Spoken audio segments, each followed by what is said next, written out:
السلام عليكم، ان شاء الله تكونوا كامل بخير وعلى خير وانتم تسمعوا في هذا الفيديو.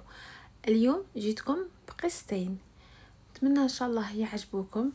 ما تنسوش ديروا جيم وابوني وصلوا على رسول الله عليه الصلاه والسلام.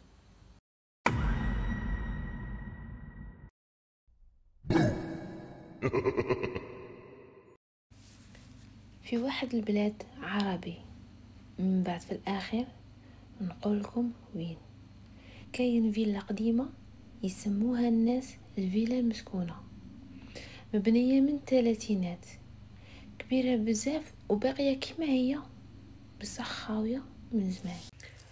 الجيران يقولوا باللي كل ليله يشعل فيها الضوء من الشبابيك ويسمعوا فيها الحس، ومن بعد يعاود كل شيء يولي كما كان. بزاف ناس جربوا يسكنوا فيها بصح بعد ايام قليله يخرجوا منها ويخلوا صوالحهم وما يزيدوش يبانوا. في نهار من النهارات جا شاب زار خالته في هذيك المنطقه وحكات له على هذيك الفيلا واش صرا فيها للناس اللي يسكنوا فيها.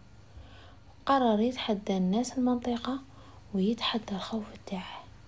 قال خالته انا ندخل ونشوف واش كاين الداخل وهادو غير خرافات. تهاوشت مع خالته وقالت له ما تدخلش وحذراته، بصح هو قال لها انا داخل.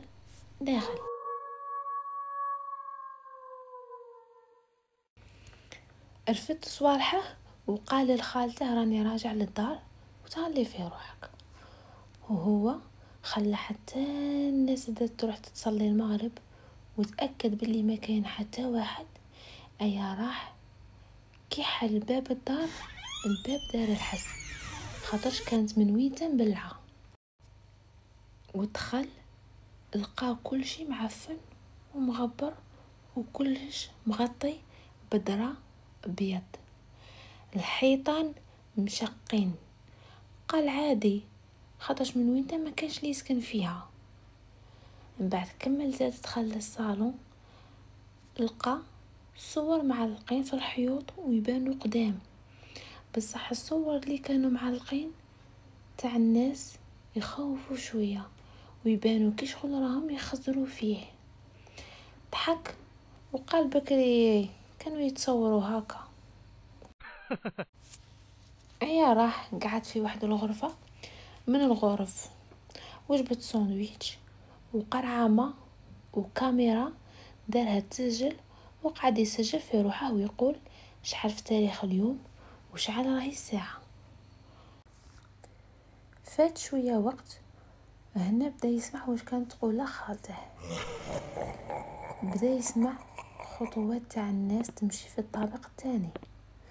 في الاول قال بالك تخيلات، بصح هذوك الخطوات كي شغل بداو يزيدوا. بعد طلع للدرج وفي كل درجه كان يحس بالبرد. وصل واحد الغرفه الباب تاعها تفتح وحده بشويه، ومن بعد عاود تبلع بقوه. قلبه حبس، الدقات تاع قلبه ولا يسمعهم. قعد يضحك وقال بالك هذا غير ريح. قرر يخلي الكاميرا تسجل ويرقد في الصالون. في الصباح شاف التسجيل، وهنا كانت الصدمة.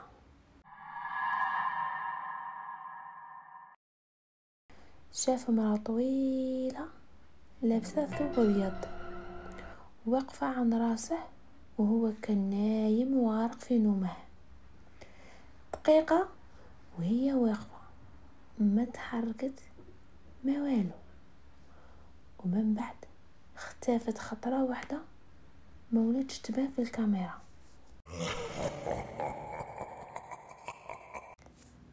في الاول قال بالك اني نتخيل، عاود الفيديو وعاود الفيديو حتى خرج يجري من الفيلا وهو يزقي.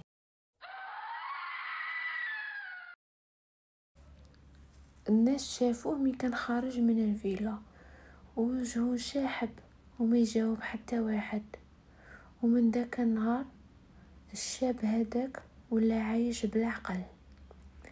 الناس يقولوا شاف حاجة ما قدرش يفسرها، ولا حاجة خلاته يفقد عقله.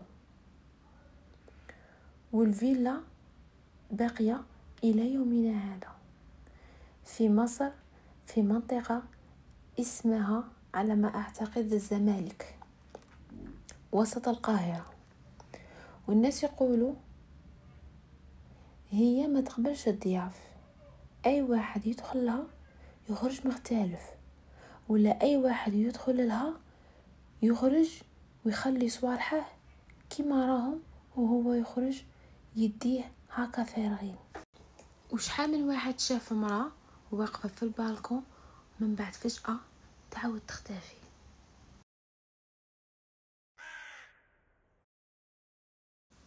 وهنا كملت لكم القصة الأولى، ونروحوا للقصة الثانية.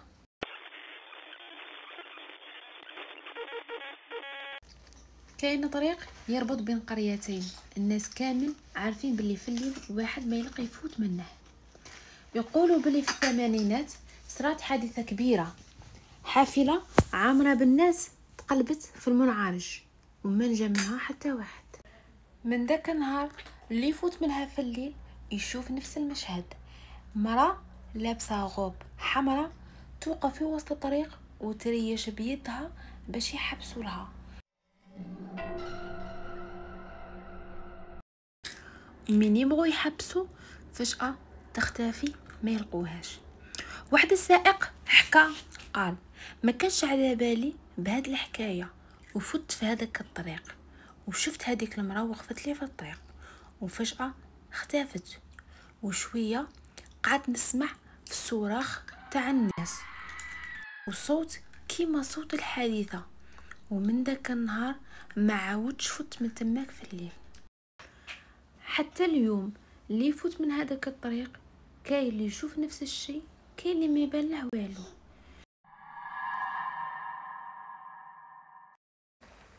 يقولوا الحافلة عمرها ما وصلت، والأرواح اللي كانوا راكبين فيها باقيين حيين في المنعرج.